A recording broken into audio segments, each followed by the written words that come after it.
vaguely socially useful. Sex, I think, is what I got out of it. I liked helping people and helping the community. So it doesn't sound right coming from my mouth. No, I did enjoy some of the calls. I really liked the coming out calls. They were really nice. You speak to someone, they would be all like crying and snivelling cowards, and then they'd come out. It was much nicer. It took me rather a long time to decide that I was gay.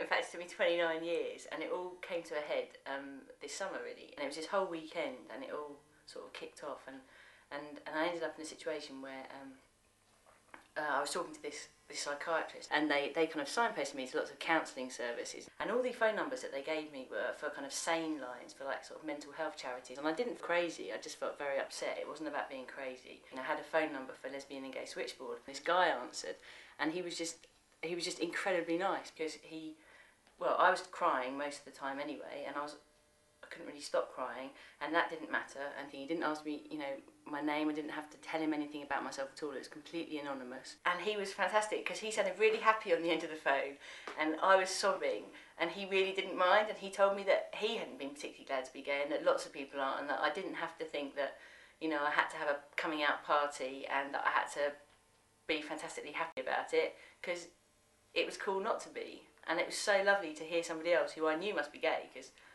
he worked there, and he told me that he was gay, and I thought that was great. I haven't spoken to anyone that I felt understood me like that. It was just a really brilliant moment. It was like a half hour of feeling totally understood and listened just when I needed to be, and I think that's fantastic, and I don't think anybody else could really do that. We accept that all our callers are unique and different and special. I mean, sometimes it's enough for you just to be there, for them to say to you, "Are you gay?" and you go, "Yes." It's important as well not to get complacent about working at Switchboard, because you can always learn something new at Switchboard. Things do change. It's sometimes very difficult when people are immersed in a situation and they don't see any ways of getting around that situation. And obviously the ethos behind Switchboard and most telephone helplines is that we won't tell people what to do, and that's when it's important to remember that you are just there to listen. I turned my phone on, and there was a woman who was in a dreadfully emotional state.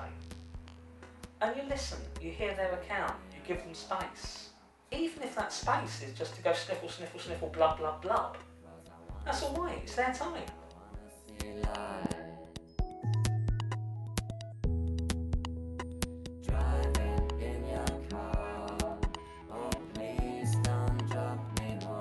It's not just the callers who are unique, different and special. Firstly, being accepted was hugely difficult. I mean, training group and the training they put you through and the number of people they rejected was phenomenal. What the training really showed you was that you were there not to talk, but you were there to listen.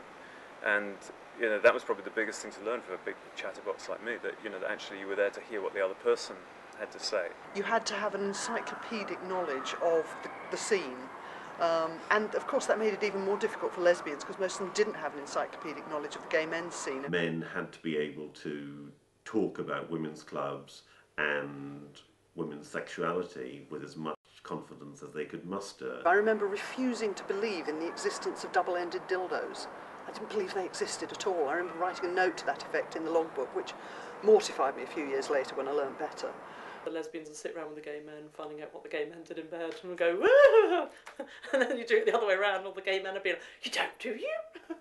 Flick through the IKEA catalogue every night. The training group did, of course, have a bit of a reputation of being sort of the Politburo of the organisation, and was seen sometimes with fear and loathing, but often and mainly with huge respect for the standards that it upheld. One of the questions on the interview was, if I'm at Essex Road, how do I get to the Coleherne?